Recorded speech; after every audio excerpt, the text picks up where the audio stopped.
Connecting Central Texas.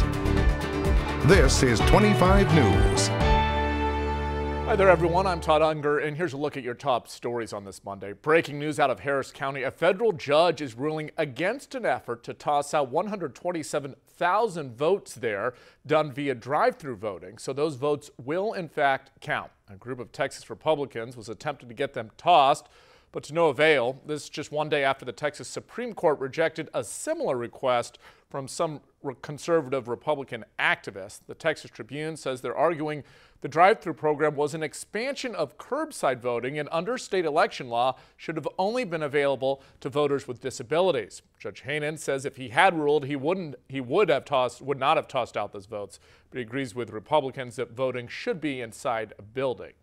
These voters are Republicans, Democrats, Independents, new voters, senior citizens, families, and many others.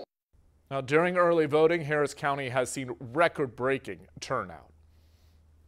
We are less than 24 hours away from what might be the biggest day of the 2020 election cycle. It is the biggest day. Tomorrow, if you're voting in person, the polls are open from 7 a.m. to 7 p.m. Don't forget you need to have at least one of these 7 forms of ID when you go to the vote. Could be a Texas driver's license, a Texas election ID certificate, or a U.S. passport. If you don't have anything on that list, you can also bring in a birth certificate, a current utility bill, bank statement, and other things listed on the screen right there. With COVID-19 cases continuing to rise, some parts of the country are seeing lockdowns again, and that includes El Paso County. The county judge ordering a 2-week shutdown late last week in response to a massive surge in cases. Major Texas cities, including Houston, are now prepared to take in medical patients from El Paso.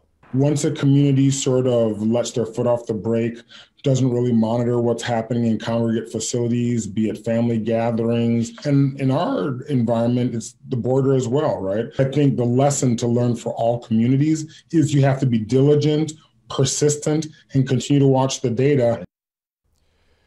Texas Attorney General Ken Paxton threatening legal action against that shutdown order by the El Paso County judge. The first financial institution in East Waco in more than a century is finally opening their doors. If you stop by TFMB, you will notice it's located inside the recently renovated and historic Train Waco building. The permanent location will actually be in a different historic building just across the street, the Gladstone Knight building. The CEO of the bank says the project is long overdue and they're excited to see what the future holds for the community.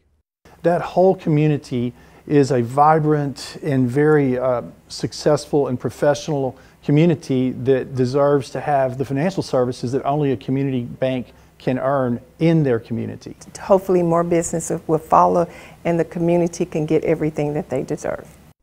The bank is now open to the public. On the 19th, there will be a community event to greet more people.